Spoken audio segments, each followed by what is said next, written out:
I am a devoted husband, a feminist, a traveler.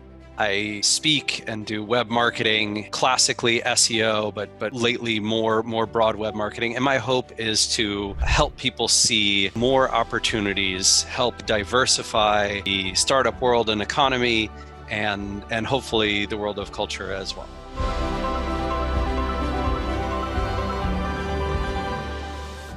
The first thing that unfortunately a lot of people forget when you are doing SEO and web marketing overall is that the tactical portion of it is becoming less and less important. Do you have a product, and that product could be content, right? Writing or video or pictures or photos, whatever it is, right? That content or that product, whether it's software or hardware, wherever you're making or selling, if it does two things really well. One, it serves a need that people have in a unique way better than anyone else can solve that problem. So that could mean you lean far in the direction of way better than everything else in the market, or it could mean you lean way in the direction of way more unique. Sounds correct.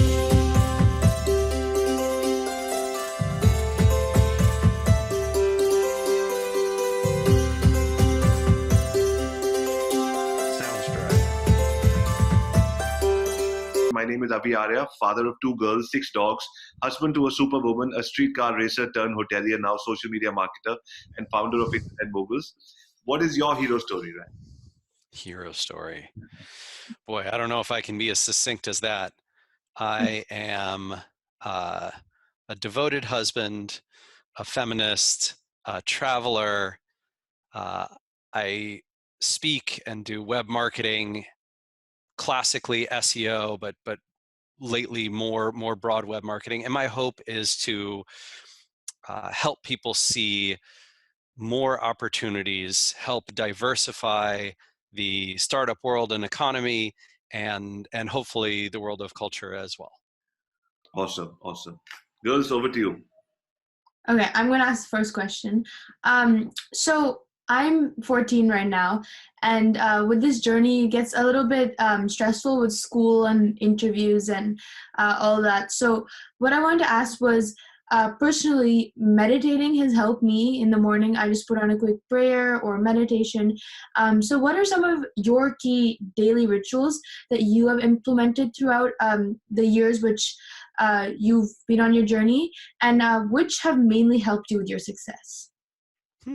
Yeah, that's a really good one. So I have heard from a ton of people that meditation has been really helpful for them, and I have tried it, but I have not succeeded.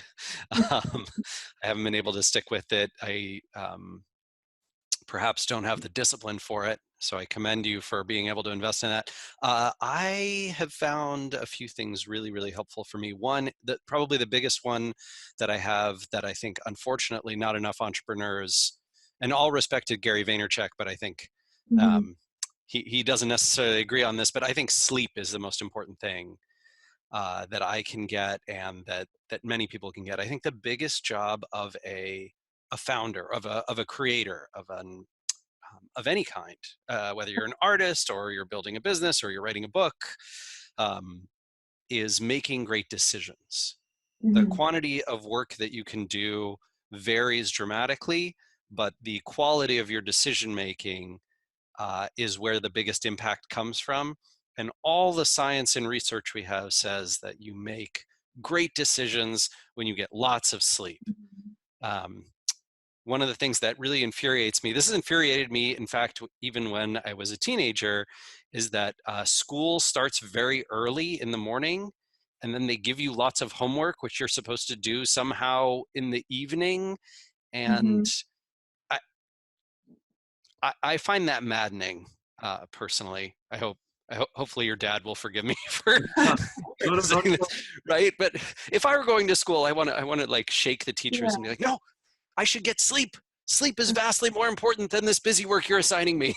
That's just how it goes. I don't know if it's as bad in Canada as it is in the United States. It is, Raya. It's pretty bad. I've been staying up for till 12 a.m. the past few nights, so yeah, it's pretty bad. Come on. Well, all right. So see, this is our job. Like we have to change the culture. We have to get this message through people's skulls so that uh, hopefully for the generations ahead, there will be wiser decisions made about how much work to assign people, both themselves, right? I think entrepreneurs like your dad and I often assign ourselves too much work and responsibility, and thus we feel like we can eat into our sleep schedule, and then the Mm-hmm. next day, the next week, we're making bad decisions and it Yeah. becomes this terrible cycle. So I would say sleep is This of is paramount importance. extremely important. Thank you for saying that, Raya. Did you note what he said? He said it's not about how much work you put in; it's about the right decisions you put in that small amount of Yes. time. Yeah, I've never Yeah, seen yeah, that. totally, Yeah. totally. Okay, Yeah, Aviana. so yeah, so I have a question, which is, how do you work hard and also spend time with your family? Yeah. So I think the way that I handle that best is to work not as many hours, but be very productive and choose to invest in the right things when I do. And that gives me plenty of time to do actually lots of things. I have a very small family. It's just my wife and I, and actually my wife's mother who lives with us right now. But we have a ton of friends. My little brother lives nearby. We get to see a lot of him. My grandparents recently moved to Seattle. They're in there. I think my grandmother just turned 94. I get to see her almost every week. Wow. And we have tons of friends. So we have very, very busy social lives, which is amazing and wonderful. And the only way that I can really do that is to say, basically, I am going to say no to the vast majority of work that I could do and only do the things that I think are very important. And my company used to be 220 people, right? The first company I started. So really similar to the size of your dad's company. Now it is 2 people. It's just me and my co-founder Casey. And so, if we want to do something, it's one or the other of us. Casey has got 2 girls, younger than the two of you, but he is the stay-at-home dad. His wife is a teacher. Lindsay's a teacher. She goes into work super early. But Casey and I both do the same thing, right? We just say no to 90% of things we could do, Mm-hmm. and we focus on the 10% of things and work hard at them, but not extraordinary numbers of hours. Mm-hmm. That is an eye opener for me because I'm going just in the opposite direction. I need to refine. But Yeah, you can say no to a lot of stuff, my friend. You really can. Oh, there's my wife Geraldine. hi. Hi, Hi. honey. So does that? So you know what? This also is a big honor for us because Raya, girls, we made the cut. He says no to most of the things that come his way. That's true. That's true. No, but your story was really inspiring to me, and I think what you're doing here is so fascinating and so cool. I don't know. I wish I had had more of a chance when I was younger to get to see and experience lots of different things and people. When I started my first company, it was with my mom. I don't know if you know, but Moz was my mom and I were the founders, and so we built it together from 2001 up until she left the company in 2014. I left in 2018. But yeah, we had no idea. We didn't have the exposure that that you can get nowadays through the internet, because Right. it wasn't popular then. But also we just didn't we didn't know any startup founders. Yeah. The first time I had someone email me and ask about, oh well, we Mhm. were thinking about investing in your company, I had to Google what is venture capital. Right. not That not super savvy. that is amazing. So we spoke about discipline, we spoke about morning rituals, we spoke about family. Now we'd like to get into what the whole world knows you for. The other day, what we went to Disney World, and there was $550 for a ticket. We were 4 of us, and Raya said, "Dad, I want to pay you back." So I said, "How are you going to pay me back?" So we decided that Raya is going to vlog the entire journey and she interviewed people and saying, how can you get the best deals, best tickets, and all of that. And then she was asking them for an affiliate link to put in her blog so that she can get money there. And so what would be your advice to us on the SEO front on what the girls, if they want to start building an income with maybe affiliate marketing or SEO regarding their keyword, how should they go about it? Yeah, I think the first thing that unfortunately a lot of people forget when you are doing SEO and web marketing overall is that the tactical portion of it is becoming less and less important. So meaning, you know, how well optimized did you make the page and the tags and the title? How well did you sort of fit to Google's ranking algorithm, as opposed to at the core, do you have a product, and that product could be content, right? Writing or video or pictures or, you know, photos, whatever it is, right? That content or that product, whether it's software or hardware, wherever you're making or selling, if it does two things really well. One, it serves a need that people have in a unique way better than anyone else can solve that problem. So that could mean you lean far in the direction of way better than everything else in the market, or it could mean you lean way in the direction of way more unique than anything else in the market, right? Serving a much smaller, unique audience, but that group really wants exactly what you have and not what else is out there. And this is where I think that the marketing comes in. It has to be able to be a story or a meme, there has to be a great reason for specific kinds of people to want to amplify it. And those have to be people who are capable of amplifying it. Okay. So for example, you might say, I built this great content that is really amazing for people who are taking their kids to Disney World. And my response to that would be, do a lot of people want to share great deals about how they take their kids to Disney World? Like that's a really small audience, as opposed to, this is a potentially silly example, but what if you took pictures or collected pictures of all of the most famous people who have been to Disney World, and then you rank them in order of how many times they've visited?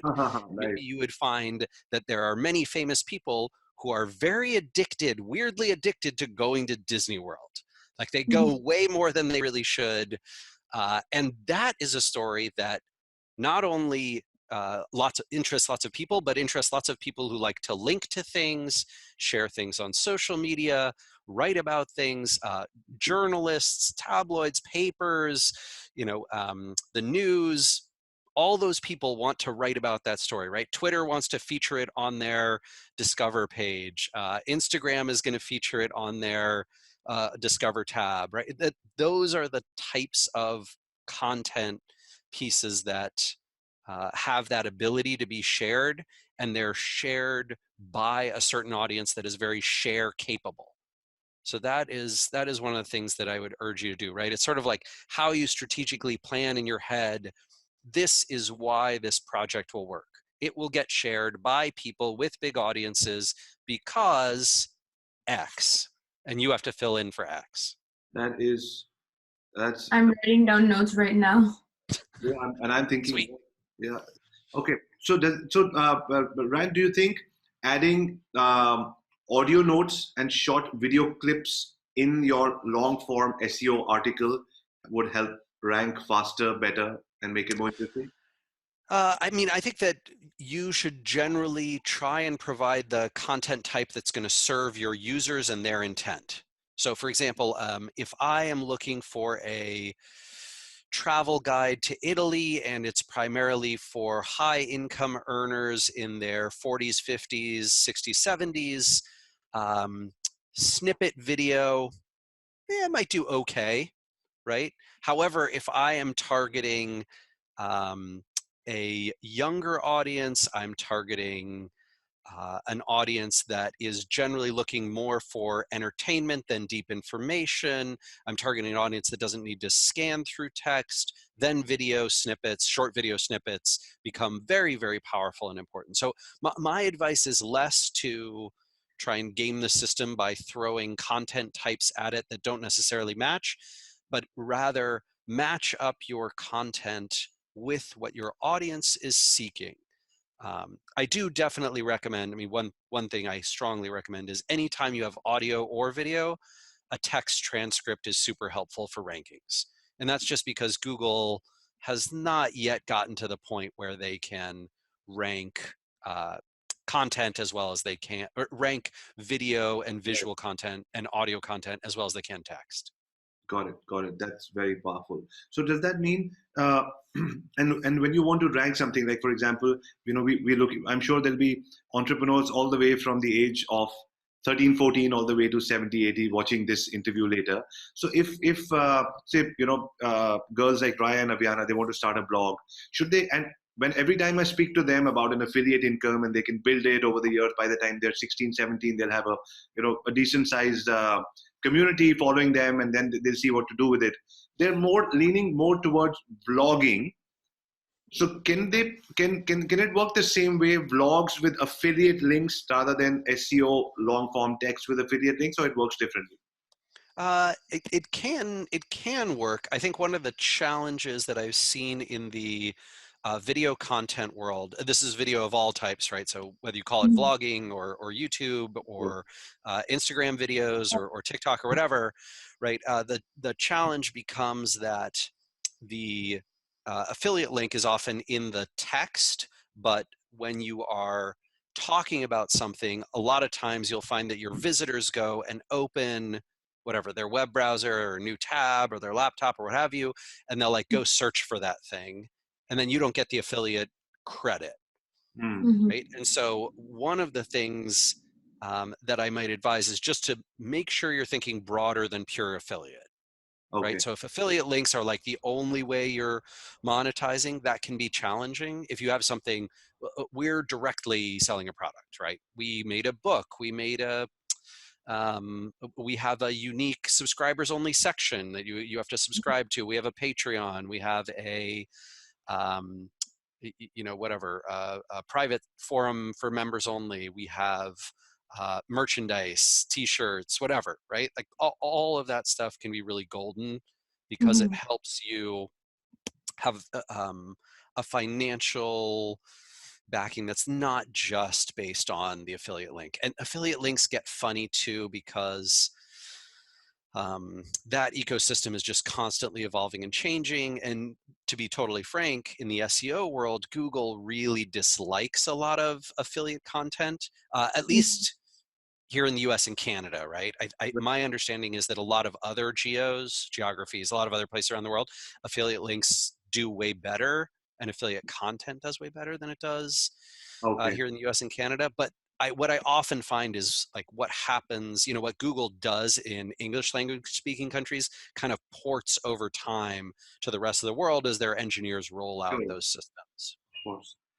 Okay. My next question would be when they do write an article or a blog or whatever, and instead of ranking them and learning the SEO tips and tricks that you already have on your amazing channel, we watch it all the time, do you use that, or do you think sometimes it's a good idea to give it a little nudge by doing a little bit of paid marketing for their article or blog so it reaches a few people and gets a few shares, and if it's nice, it finds a life of its own?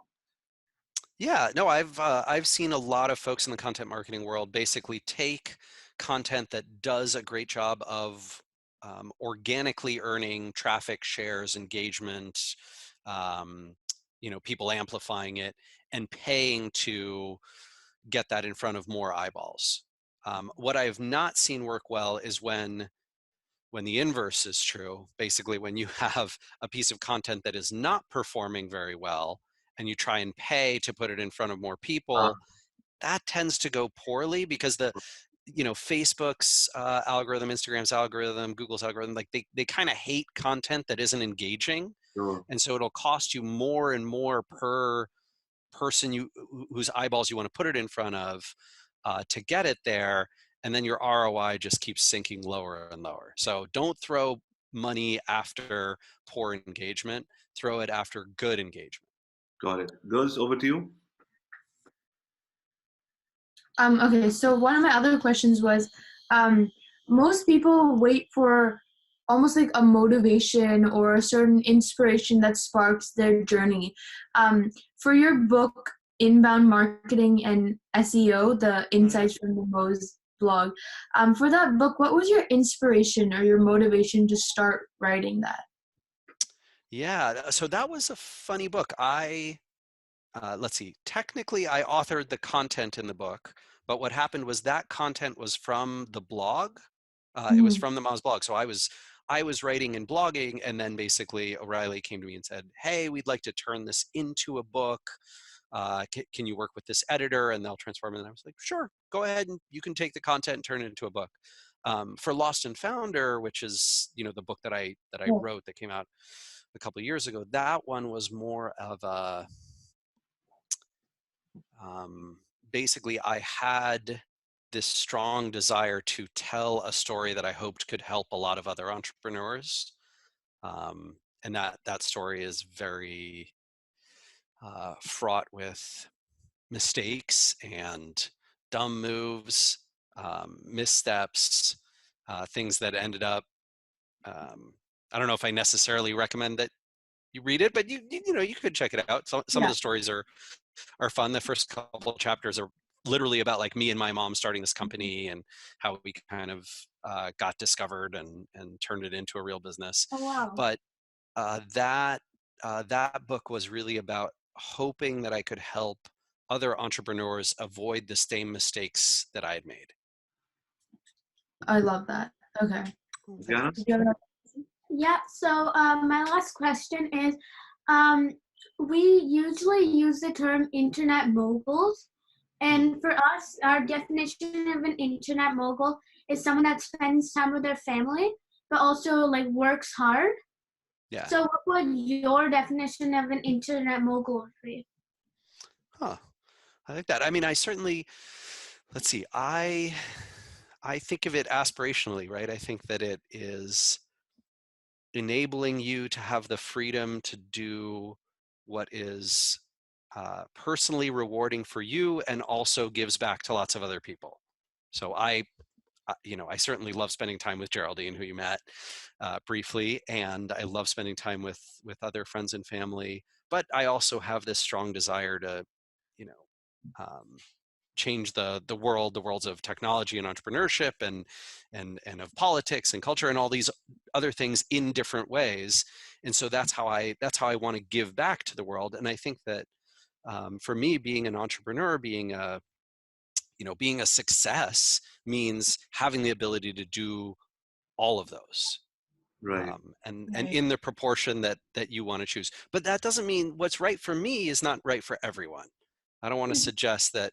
So, what I like about this this idea, this aspirational idea, is that it gives you freedom. It gives you freedom to make the choices you want. If what you want is to be, crazy, I don't know, 80 hours a week, and all you care about, your whole thing is maximizing your bank account number, well, I don't think that's particularly rewarding, but maybe that's awesome for you, right? Maybe that's what you need.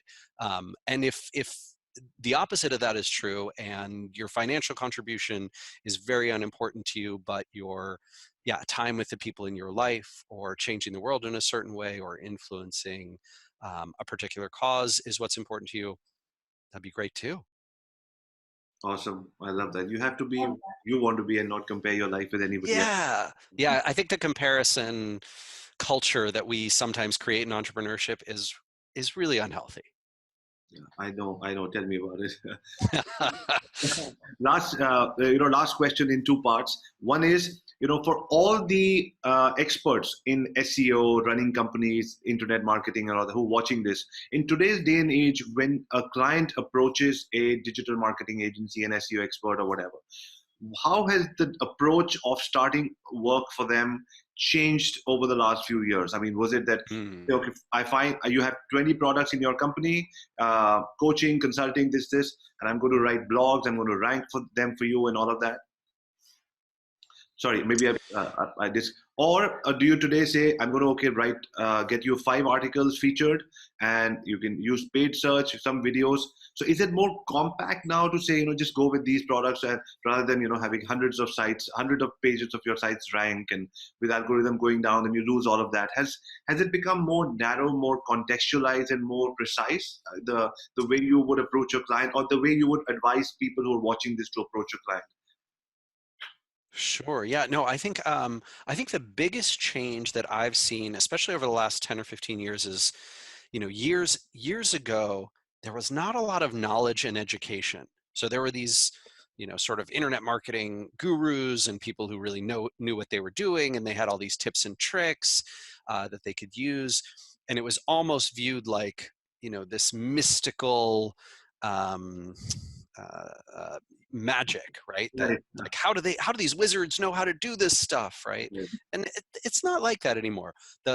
There is a lot more knowledge, even among lay people who have no experience with internet marketing, around how this sort of stuff generally functions. And it's true that, folks, I'm sure, in your agency know much more than their clients, and they've done many more things that have worked and haven't, and so they can give advice. But my experience has been that um, we are no longer, the agencies that I've seen have success are focusing most on accomplishing their clients' goals through long-term sustainable practices versus offering a specific um, repeated product, Got it. right? So it's not, okay, every client we work with, we produce whatever. You can have the silver package. The silver package has 5 articles and 10 submissions to this, and whatever it is. Sure. That I see less and less of, and I see less of that getting return business. Mm. What I see getting more and more return business and people sticking with their agencies is, tell us what your goals are for this quarter, your Got it. strategic goals and your tactical goals. We will help you hit them. How will we help you hit them? It will change all the time, right? The thing that we're going to do right now is we're going to do video content because you need more brand visibility. And so even though traffic might be important, we're going to put these videos on YouTube itself, which will get you 0 direct traffic, but it'll get you lots of indirect traffic and a ton more people knowing about your brand and searching for your brand. And what you're looking for is brand exposure, and we can show you that. We can deliver that through this YouTube content. Then we're going to go next quarter, right? We're going to focus very heavily on on-site content. So we're going to take a bunch of the videos that we put on YouTube, we're going to put them on Wistia, we're going to put new videos on Wistia, you're going to self-host it, you're going to put that on your site, we're going to put up the transcripts there so that those videos rank better than the YouTube ones in Google search engine, et cetera, right? And essentially what you're doing is quarter by quarter listening to your client, figuring out what their goals are, and then doing the thing that most matches their goals instead of the one package fits all.